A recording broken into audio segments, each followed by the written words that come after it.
Theme tune. I've boshed banter in Prague, I've dressed up as a Smurf, I've swapped lives with a German, bought strip pens in France, I've covered teachers in sunscreen, nearly drowned in some foam, I had a naked massage, me and my mates had a laugh, I did. 24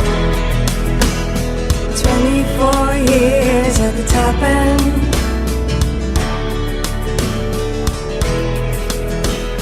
"24 years." At the tap end. So if you've never heard this before, these are exclusive extracts from my friend Chris here's biography, which he's writing.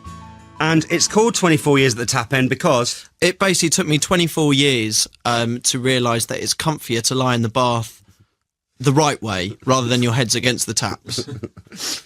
I get loads of tweets all the time from people having a bath at the tap end. Do you? I know. The weirdest, and taking pictures of it? Yeah, that's the weirdest. Is when people send me photos of them against the tap end. I kind of think, you know, I appreciate the tribute, but...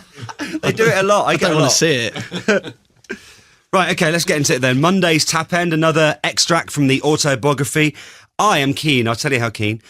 I am Hyacinth Bouquet from hugely popular 90s sitcom Keening Up Appearances. Wow. I'm popular TV personality Sarah Keeney. Of a property? Of a property, yeah. Okay, I'm going to take you to my 24th year at the tap end if you're keen and ready. I am. I'm ready. I'm Hyacinth. And I'm ready now. Over the last year, me and Radio 1's Scott Mills have travelled to some exciting places together. From Kavos to Newquay and Zante to Darlington. Mostly to DJ at a club in one of these towns, but occasionally for a mini lads holiday away. We always have a laugh though. For me, flying somewhere is really exciting. I've never been a great flyer, but I find the whole experience quite cool. Scott has done this kind of thing enough times, so usually we make it on the plane just before the gate closes. I mean, there's been times where we've ran through the airport, Home Alone style. Often they'll be calling my name out on the tannoy. That's never good, is it? We always have a laugh looking at the slogans and nicknames on shirts of groups of lads and girls heading out to different resorts. And Scott loves nothing more than these groups coming up to him and getting photos. If you're ever at the airport and spot Scott, even if he's on the phone, make sure you go up to him and demand your photo. He loves it. I remember once we were at an airport and there was a load of women in Little Miss shirts, so they were all called like Little Miss Naughty. Little Miss Naughty, and it was a load of them like that. And then there was another group of girls who all used those "Take Me Out" slogans. Yeah. So let the toad see the hole. Exactly, yeah. They were all on. It was like let the nut see the cracker. But you particularly love having photos, don't you? Oh yeah, I'm always happy to do that. Generally, he just falls asleep on the plane. Yeah. When I sat next to him on the flight back from Zante, he fell asleep and would constantly kick the chair in front of him. I do that. He's quite an aggressive sleeper. That's true. It annoyed the lady in front so much she asked to be moved. Yeah. Unfortunately, the flight was full and she just had to take it. I don't know why, but I do seem to kick out. Yeah, you do. But the thing is, because you're asleep, you don't have to deal with the embarrassment that comes from being with you. Sorry. But travelling aside, we always have a laugh when getting away somewhere. So when it came to our birthdays last year, we decided to team up and go somewhere for a joint birthday. Oh, yes. And head to Tour-quay to stay in the hotel that was featuring in one of our favourite TV shows called The Hotel. It's back on. Have you seen the new one? I've seen bits of it, yeah. I still love it.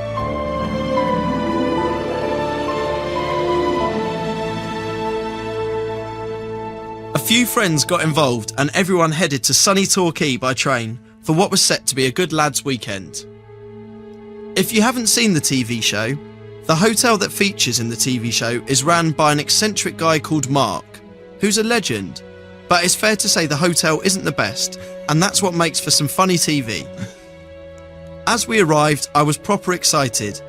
You know when you're watching TV and suddenly you're part of what you see on it. You're in the TV set. As we arrived quite late on the first night, we had a couple of drinks, met the manager Mark, who was exactly like they portrayed him on TV, and went to bed ready for the big day the following day. He was exactly like the TV show. I mean, I mean, there was absolutely no acting or anything going on there. He is exactly the same, and so is Christian. And what's the lady? Alison. Alison, that's Yes.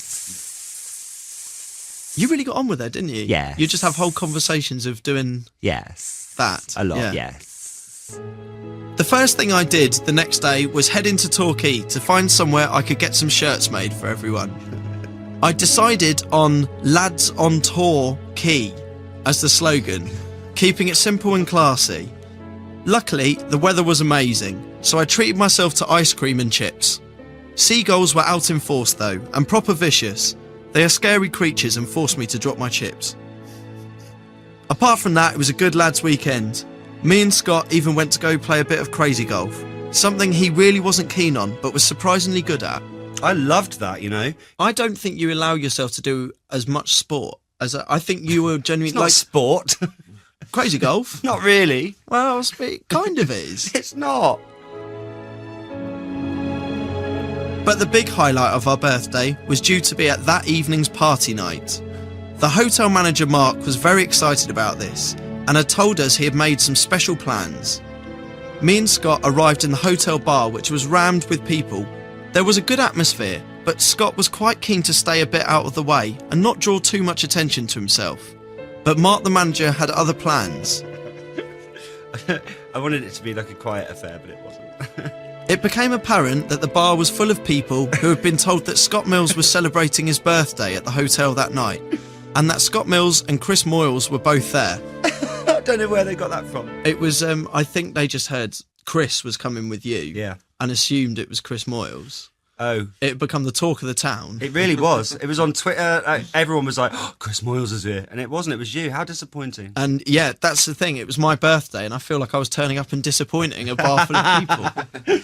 That bar was rammed. It was round. Where's Moylesy? But what other hotel advertises who's staying in that hotel? That's what makes them different. It was crazy. Like, you can't do that, I'm sure. Can you imagine if it was like a really famous person in a really posh hotel? Yeah. Come on down. We've got George Clooney in the bar from 7. It was just crazy, wasn't it? All these people there. They wouldn't do that, would they?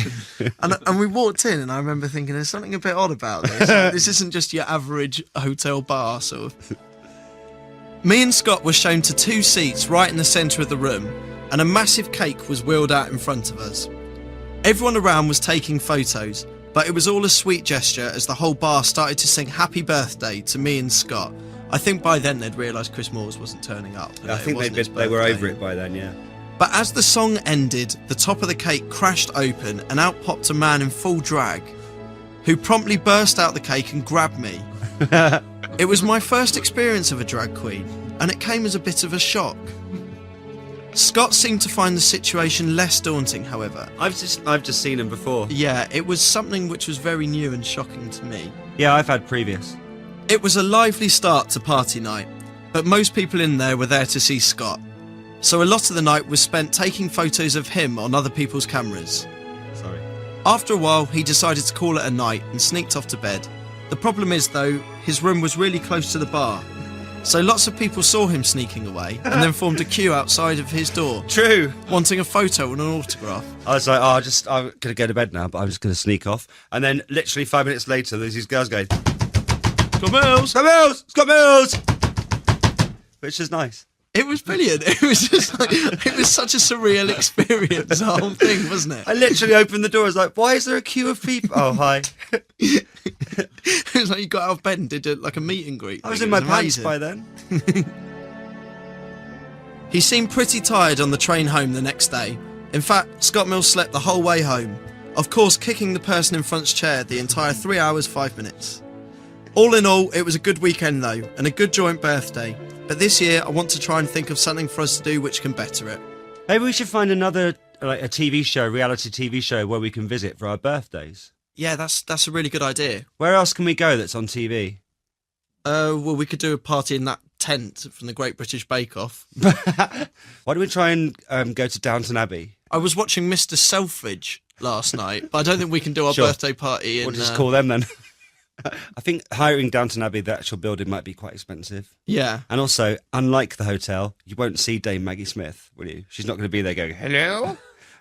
I will have a think. Any ideas, let me know. Theme tune. I've boshed banter in Prague, I've dressed up as a Smurf, I've swapped lives with a German, bought strip pens in France, I've covered teachers in sunscreen, nearly drowned in some foam, I had a naked massage, me and my mates had a laugh, I did.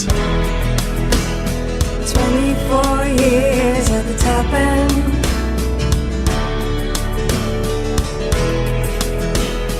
"24 years." At the tap end.